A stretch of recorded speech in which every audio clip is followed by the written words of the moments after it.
नमस्ते दोस्तों, welcome to the channel.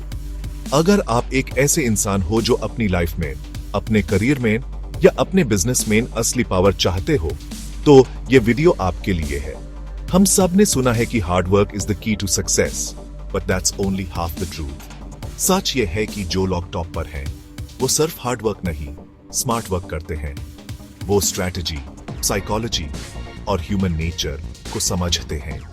उन्हें पता है कि पावर डायनामिक्स कैसे काम करती है। और इस चीज को समझने के लिए एक ऐसी किताब है जो दुनिया भर में फेमस है, बट ऑल्सो कंट्रोवर्शियल है, रॉबर्ट ग्रीन की द 48 लॉज ऑफ पावर। यह कोई मोटिवेशनल बुक नहीं है दोस्तों, ये एक रियलिटी चेक है, एक स्ट्रैटेजी गाइड है जो आपको सिखाएगी कि दुनिया असल में कैसे चलती है। इस बुक में दिए गए लॉज थोड़े डार्क लग सकते हैं, थोड़े मैनिपुलेटिव लग सकते हैं, लेकिन इनको समझना जरूरी है। चाहे आप इन्हें यूज करें या ना करें, आपको यह पता होना चाहिए कि दूसरे लोग इन्हें आपके अगेंस्ट यूज कर सकते हैं। यह वीडियो इस बुक की 3 पार्ट सीरीज का पार्ट 1 है।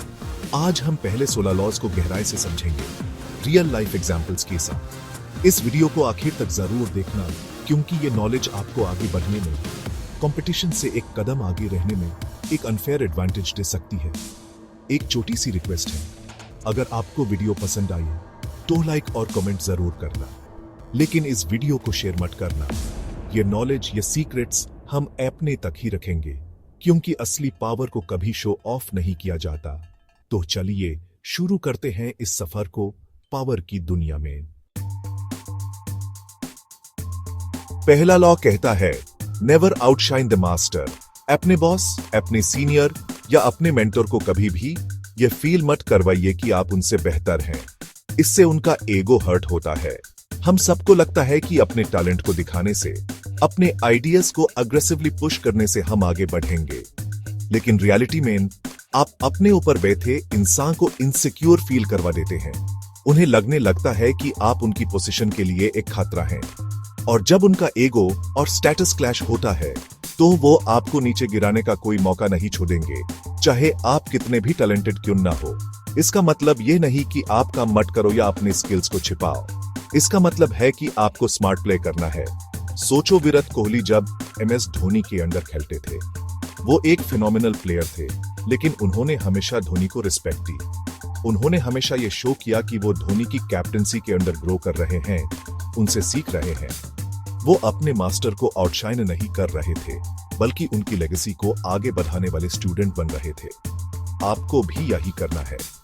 अपने बॉस की आइडियाज को क्रेडिट दो, उनसे एडवाइस मांगो, उन्हें यह फील करवाओ कि आपकी सक्सेस उनकी गाइडेंस की वजह से है। जब आप उन्हें सिक्योर फील करवाते हो, तो वो खुद आपको आगे बढ़ाने में हेल्प करेंगे। Make them appear more brilliant than they are, and you shall attain the heights of power. यह लॉ सुनने में थोड़ा अजीब लग सकता है, लेकिन ये लाइफ की एक कड़वी सच्चाई है। Never put too much trust in friends, learn how to use enemies. दोस्ती एक खूबसूरत रिश्ता है, लेकिन जब बात पावर, करियर और पैसों की आती है, तो दोस्ती सबसे पहले कमजोर पार्टी है। इसका कारण है जेलसी। आपका दोस्त आपको सक्सेसफुल देखना चाहता है, लेकिन शायद उतना सक्सेसफुल नहीं जितना वो खुद है। दोस्तों के साथ हम कंफर्टेबल होते हैं, हम उन्हें अपनी सारी कमजोरियां बता देते हैं, और यही कमजोरियां फ्यूचर में आपके अगेंस्ट यूज हो सकती हैं। हिस्ट्री और बिजनेस ऐसी कहानियों से भरी पड़ी है जहां दोस्तों ने ही धोखा दिया। हर्षद मेहता के केस में भी उनके नजदीकी लोगों ने ही उनके डाउनफॉल में एक बड़ा रोल प्ले किया। इसलिए बिजनेसमैन हमेशा प्रोफेशनल रहिए। दोस्तों के साथ भी काम कर रहे हैं तो रिटन कॉन्ट्रैक्ट्स, क्लियर एग्रीमेंट्स जरूर रखें। ब्लाइंड ट्रस्ट मत कीजिए, स्पेशली जहां पैसा इन्वॉल्व हो। दूसरी तरफ आपके दुश्मन, एक दुश्मन से आपको कोई एक्सपेक्टेशन नहीं होती। AAP उनसे हमेशा सावधान रहते हैं। रॉबर्ट ग्रीन कहते हैं कि एक पुराने दुश्मन को हायर करना एक दोस्त को हायर करने से ज्यादा फायदेमंद हो सकता है, क्योंकि वो दुश्मन अपनी लॉयल्टी प्रूव करने के लिए आपसे भी ज्यादा मेहनत करेगा। फिल्म भाग मिल्खा भाग का वो सीन याद है, जब उनके कोच उनके पुराने रिवल को उनका ट्रेनिंग पार्टनर बना देते हैं। वही कंपटीशन उन्हें बेहतर बनाता है। अपने दुश्मनों को खत्म मत करो, उन्हें उस करना सीखो। तीसरा लॉ है, कंसील योर इंटेंशंस, यानी अपने असली इरादों को हमेशा छिपा कर रखो। इंसान एक ऐसी मशाल की तरह है जो धुएं में छिपी हो। अगर आप सबको पहले ही बता देंगे कि आपका अगला मूव क्या है, आपका अल्टीमेट गोल क्या है, तो लोग तैयार हो जाएंगे। वो आपके रास्ते में रुकावटें डाल सकते हैं, आपके प्लान्स को सबोटाज कर सकते हैं। जब लोगों को पता नहीं होता कि आप असल में क्या करना चाहते हैं, तो वो कंफ्यूज रहते हैं। वो आपके एक्शंस का अंदाजा नहीं लगा पाते और इस कंफ्यूजन का फायदा आप उठा सकते हैं। ये बिजनेस नेगोशिएशंस में, ऑफिस पॉलिटिक्स में और यहां तक कि पर्सनल लाइफ में भी बहुत पावरफुल टूल है। एकदम से अपने पटे मत खोलो, लोगों को एक फॉल्स ट्रेल पर भेज दो। उन्हें लगना चाहिए कि आप करना चाहते हैं, जबकि आपका असली गोल भी है। थिंक ऑफ अ मैजिशियन, वो आपका ध्यान अपने लेफ्ट हैंड पर रखता है, जबकि असली ट्रिक राइट हैंड से हो रही होती है। आपको भी वही करना है। अपने एक्शंस को एक स्मोक स्क्रीन की तरह यूज करो। बातें ऐसी करो जिससे लगे कि आपकी डिजायर्स सिंपल हैं, नॉन थ्रेटनिंग हैं। जब तक आपके कंपेटिटर्स अंधेरे में तीर चलाते रहेंगे, तब तक आप अपने टारगेट को हिट करके आगे निकल चुके होंगे। पावर गेम में प्रेडिक्टेबिलिटी आपकी सबसे बड़ी कमजोरी है। B unpredictable. चौथा लॉ, जो तीसरे लॉ से जुड़ा हुआ है, कहता है always say less than necessary. जितना जरूरी हो उसे हमेशा कम बोलो। जब आप ज्यादा बोलते हैं तो आपके मुंह से ऐसी बातें निकालने का रिस्क बढ़ जाता है जो आपको बाद में रिग्रेट करनी पड़े।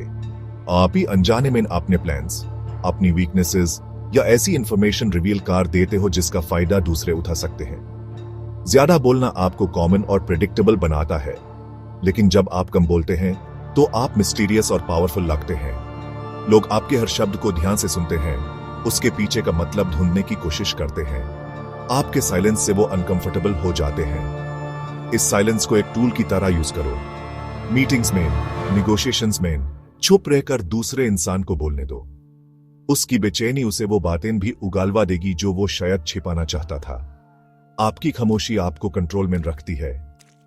Power is in many ways a game of appearances, और जो इंसान कम बोलकर अपने इमोशंस को कंट्रोल कर सकता है, वो हमेशा ज्यादा पावरफुल नजर आता है। याद रखिए, जो शब्द आपके मुंह से एक बार निकाल गए, वो वापस नहीं आ सकते। इसलिए अपने शब्दों को केयरफुली चुनो। उन्हें एक कीमती खजाने की तरह ट्रीट करो। कम बोलो, लेकिन जब बोलो तो उसका इंपैक्ट होना चाहिए।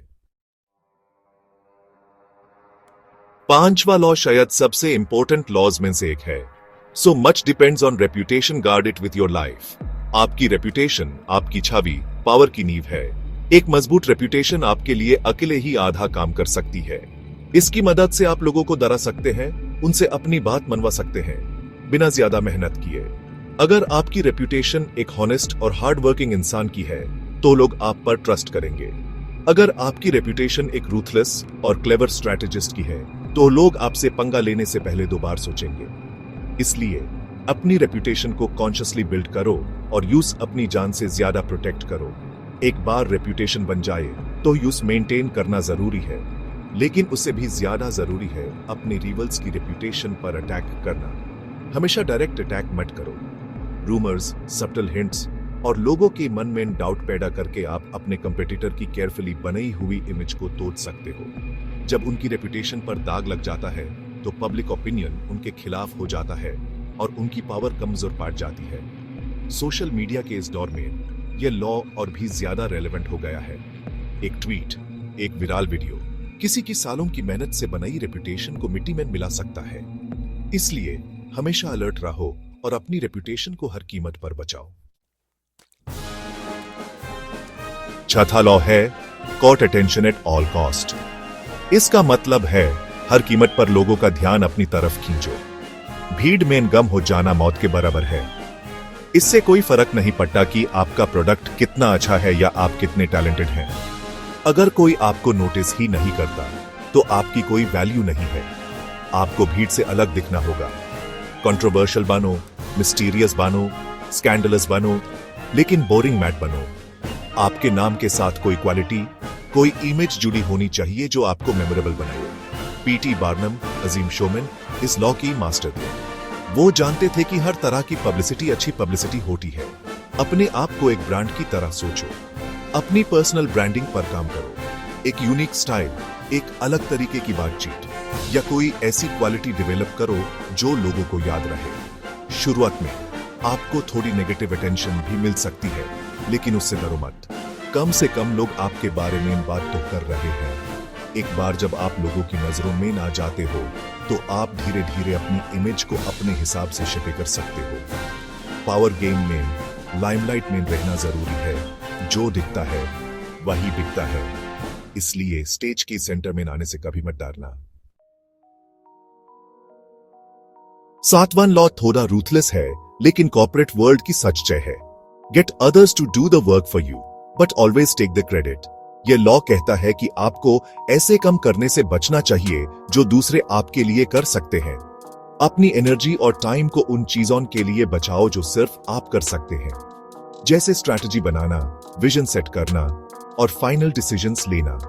थॉमस एडिसन एक ब्रिलियंट इन्वेंटर थे, लेकिन वो एक जीनियस बिजनेसमैन भी थे। उन्होंने अपने अंडर कई रिसर्चर्स और साइंटिस्ट को हायर किया जो उनके आइडियाज पर काम करते थे। मेहनत वो लोग करते थे, लेकिन पेटेंट और क्रेडिट एडिसन के नाम पर जाता था।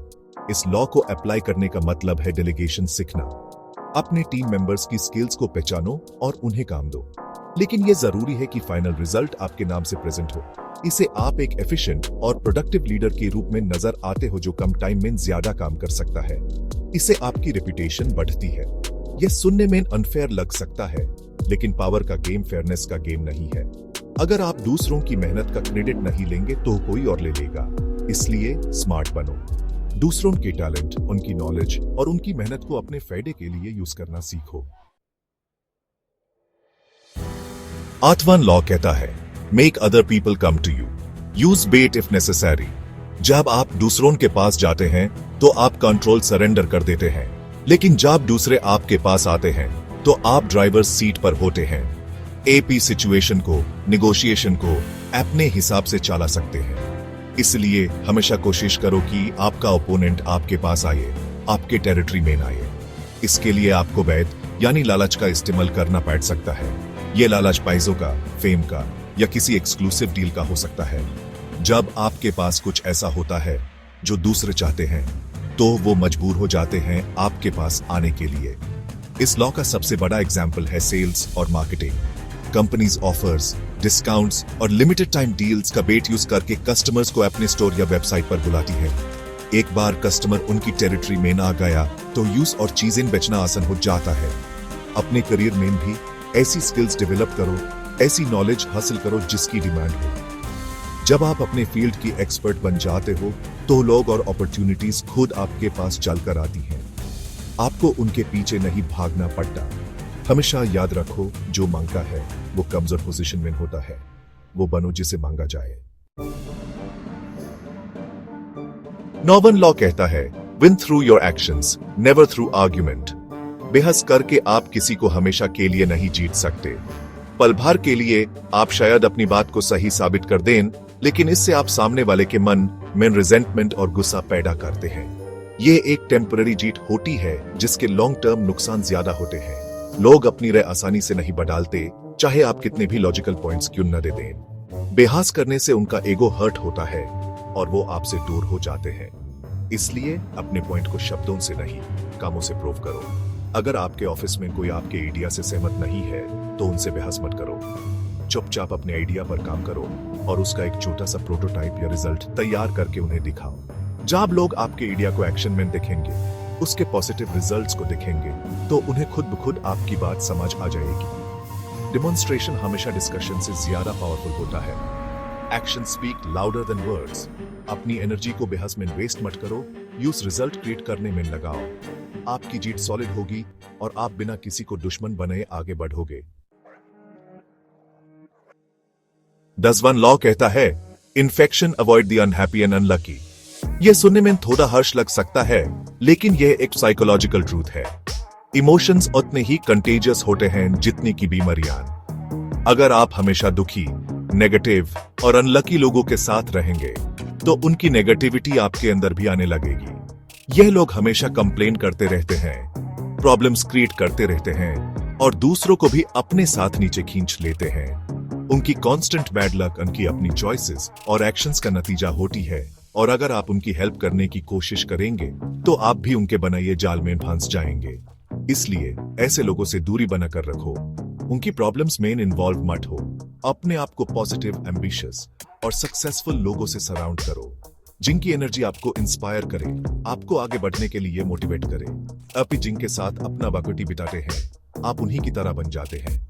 यह सिर्फ आपकी मेंटल हेल्थ के लिए नहीं, बल्कि आपके करियर और सक्सेस के लिए भी जरूरी है। पावर एक गेम है जिसमें आपको क्लियर माइंड और पॉजिटिव आउटलुक की जरूरत होती है।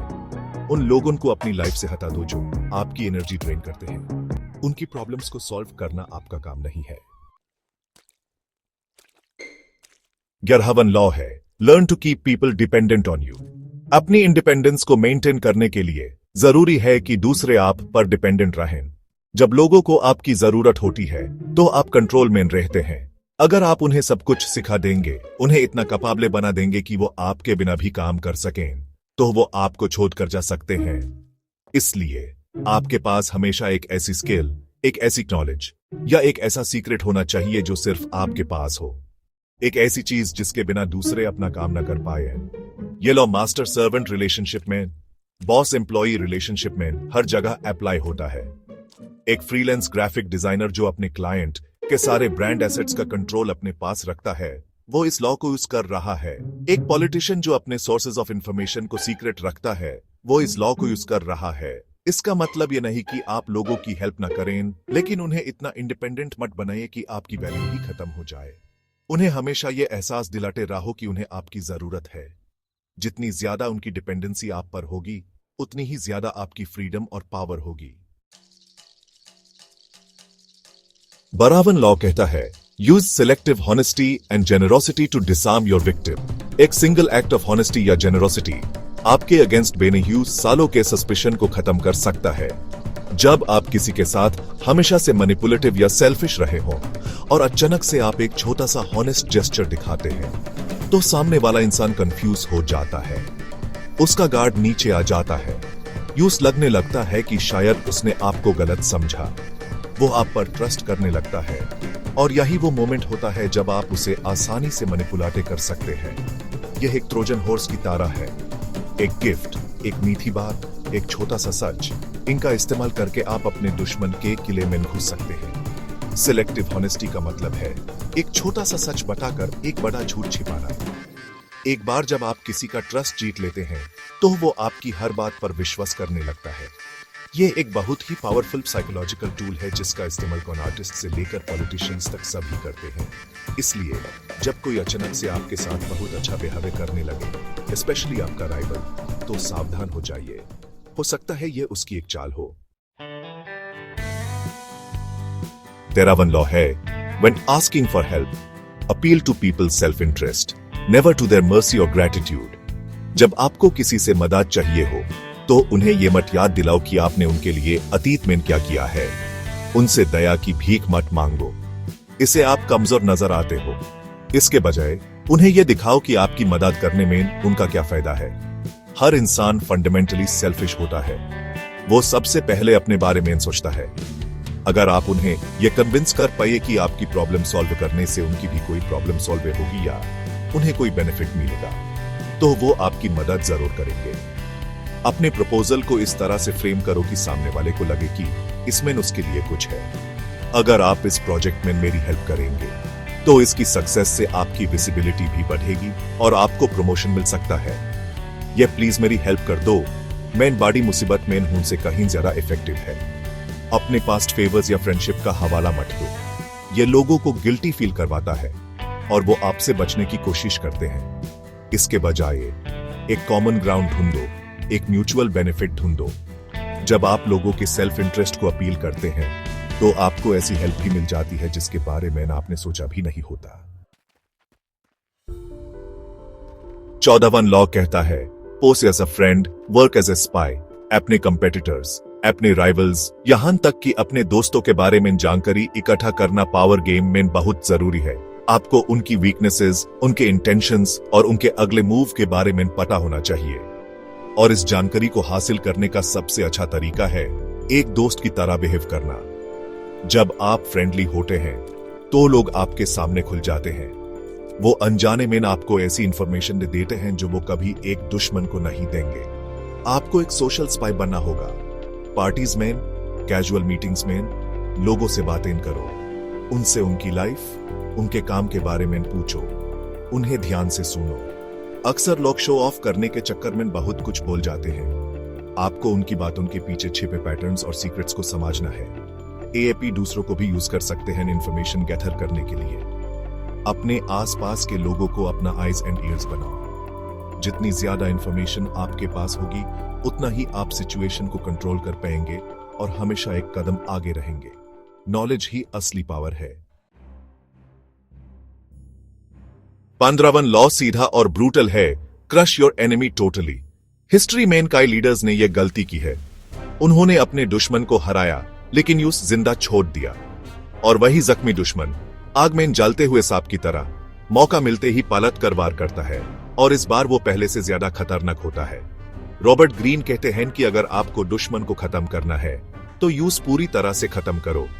सिर्फ शारीरिक रूप से नहीं, बल्कि उसकी स्पिरिट, उसके इन्फ्लुएंस और उसके सपोर्ट सिस्टम को भी तोड़ दो। यूज इतना कमजोर कर दो कि वो दोबारा उठने के बारे में सोच भी ना सके। इसका मतलब है कि जब आप किसी कंपेटिटर को बिजनेस में हराते हो तो सिर्फ एक डील जीतना काफी नहीं है। उसके बेस्ट एम्प्लॉइज को हायर कर दो, उसके मार्केट शेयर को कैप्चर कर दो, उसकी रेपुटेशन को इतना खराब कर दो कि कोई उसके साथ काम ना करना चाहे। मर्सी या दया दिखाना पावर गेम में एक बहुत बड़ी कमजोरी है। यह आपको फ्यूचर में महंगा पड़ सकता है। जब आप लड़ाई शुरू करते हैं तो उस पूरी तरह से जीतने के लिए तैयार रहो। आधे अधूरे सॉल्यूशंस मत ढूंढो, कंप्रोमाइज मत करो, अपने दुश्मन को पूरी तरह से मिटा दो। 16वां लॉ 6 का दूसरा पहलू है, use absence to increase respect and honour. जब आप हर वेकटी अवेलेबल रहते हैं तो आपकी वैल्यू कम हो जाती है। लोग आपको फॉर ग्रांटेड लेने लगते हैं। यह आम चीजों के साथ भी होता है। जो चीज आसानी से मिल जाती है उसकी कदर नहीं होती। इसलिए पावर को मेंटेन करने के लिए आपको कभी कभी सीन से गायब होना पड़ता है। अपनी प्रेजेंस को थोड़ा कम करके आप अपने बारे में एक मिस्ट्री, एक क्यूरियोसिटी क्रिएट करते हैं। लोग आपके बारे में बात करने लगते हैं, आपको मिस करने लगते हैं, और जब आप वापस आते हैं तो आपका स्वागत और भी ग्रैंड होता है। ये लॉ रिलेशनशिप्स में भी काम करता है और प्रोफेशनल लाइफ में भी। अगर आप एक ग्रुप की सेंटर ऑफ अट्रैक्शन हैं तो कुछ समय के लिए उस ग्रुप से दूर हो जाइए। आपकी एब्सेंस लोगों को आपकी वैल्यू का एहसास दिलाएगी। अपने आप को हमेशा हर जगह मत दिखाओ। अपनी अवेलेबिलिटी को कंट्रोल करो। इससे आपकी रेपुटेशन बढ़ेगी और लोग आपको ज्यादा रिस्पेक्ट देंगे। एक बार जब आपने अटेंशन कोड कर ली है लॉ 6, तो स्ट्रेटेजिक एब्सेंस का यूज करके उस अटेंशन को रिस्पेक्ट और हॉनर में बदल दो। ज्यादा एक्सपोजर आपकी चमक को धीरे धीरे कम कर देता है। तो दोस्तों, ये द 48 लॉज ऑफ पावर के ये पहले 16 लॉज। जैसा कि आपने देखा, ये लॉज कोई गुड बॉय गाइड नहीं है। ये दुनिया की कड़वी सच्चाइयों पर आधारित हैं। इन्हें जानकर आपको शायद थोड़ा अनकंफर्टेबल फील हो रहा होगा। आपको लग रहा होगा कि क्या दुनिया सच में इतनी मैनिपुलेटिव है? और इसका जवाब है हाँ। पावर के कॉरिडोर्स में यही नियम चलते हैं। इन्हें जानना इसलिए जरूरी है ताकि आप खुद को बचा सकें और अगर जरूरत पड़े तो आगे बढ़ने के लिए इनका इस्तेमाल कर सकें। यह सिर्फ शुरुआत है, a journey into the dark arts of human psychology. अगले वीडियो में हम लॉ नंबर 17 से 32 तक एक्सप्लोर करेंगे, जो इससे भी ज्यादा डीप और कॉम्प्लेक्स है। हम समझेंगे कि कैसे आइसोलेशन खतरनाक है, कैसे आपको अपने एक्शंस का टाइमिंग परफेक्ट करना है और कैसे आपको लोगों के फैंटेसीज के साथ खेलना है। यह नॉलेज एक दोधारी तलवार की तरह है। इसका इस्तेमाल अच्छे के लिए भी हो सकता है और बुरे के लिए भी। चॉइस आपकी है। लेकिन इस नॉलेज से अनजान रहना आज के कॉम्पिटिटिव वर्ल्ड में सबसे बड़ा रिस्क है। तो जुड़ रहिए इस सफर में। अगले पार्ट का इंतजार कीजिए और तब तक इन 16 लॉज के बारे में सोचिए। देखिए कि आपके आसपास, आपके ऑफिस में, आपके देश में ये लॉज कैसे प्ले आउट हो रहे हैं। अपनी आंखें खुली रखिए, क्योंकि असली गेम अभी शुरू हुआ है। लाइक और कमेंट जरूर करना, लेकिन याद रखना शेयर नहीं करना है। मिलते हैं अगले वीडियो में। जय हिंद।